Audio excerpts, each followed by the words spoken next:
ভারত নাকি বাংলাদেশকে দেখে ভয় পাচ্ছে, বাংলাদেশ দলকে দেখে ভারতের নাকি হাত পা কাঁপতে শুরু করে দিয়েছে এখন থেকে।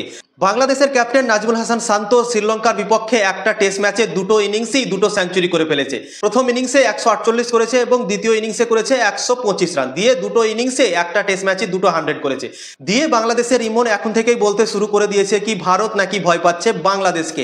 নাজমুল হাসান যে দুটো সেঞ্চুরি করেছে সেই দুটো সেঞ্চুরিকে দেখে ভারত এখন থেকে কাঁপতে লেগেছে এবং ভারতীয় দল নাকি বাংলাদেশ দলের ওপর নজর রাখছে এখন থেকে। বাংলাদেশ আর ভারতের মধ্যে টি-20 এবং ওয়ানডে সিরিজ আছে প্রায় 3-4 মাস পর, এবং এখন থেকে ইমন বলতে শুরু করে দিয়েছে, আলোচনা করতে শুরু করে দিয়েছে এবং ভারতের লোককে রাগাতে শুরু করে দিয়েছে এখন থেকে। এবং সে বলছে বাংলাদেশের ক্যাপ্টেন যে নাজমুল হাসান শান্ত দুটো ইনিংসই সেঞ্চুরি করেছে একটা টেস্ট ম্যাচে, তাই জন্যই নাকি বাংলাদেশ দল অনেক শক্তিশালী হয়ে গেছে এবং বাংলাদেশ দলের ওপর নজর রাখছে নাকি ভারতীয় দল, এরকম ভাবেও সে বলছে। তো তোমরা ভাবতে পারছো কি বলবো একে, আমি সত্যি বুঝতে পারছি না।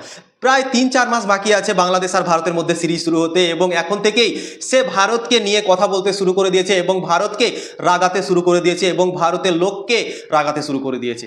তো আমি ভিডিওটা দেখলাম, আমারও মনটা অনেক খারাপ হলো কি ভাই তুই কি বলছিস, 3-4 মাস এখনো বাকি আছে সিরিজ শুরু হতে এবং 3-4 মাস আগে তুই এভাবে কথা বলছিস। এবং বাংলাদেশের ক্যাপ্টেন নাজমুল হাসান শান্ত রান করেছে, ঠিক আছে ভালো কথা, রান করেছে, তাই বলে বলবি কি ভারত নাকি ভয় পাচ্ছে বাংলাদেশ দলকে দেখে? বাংলাদেশ দল কিছুদিন আগে ভারতে এলো, কি হাল করেছিল তোদের, একটা ম্যাচও তোরা জিততে পারিসনি, আর বলছিস কি ভারত নাকি ভয় পাচ্ছে বাংলাদেশ দলকে দেখে? তোদের নাজমুল হাসান শান্ত যে একটা ম্যাচে 2 ইনিংসে দুটো সেঞ্চুরি করলো, ভারতের বিরুদ্ধে তো কিছুই করতে পারেনি, ছোট দলের বিপক্ষে করলো রান এবং শুরু হয়ে গেলি তোরা। তো ভাই এর সঙ্গে ভাই পারা যাবে না, একে তোমরাই যা বলার বলো, আমি যতটা পারলাম বললাম, যে কিছু বলেছে সেটাই তোমাদেরকে বললাম এই ভিডিওতে, তো তোমরা যা বলার বলে দাও ভাই।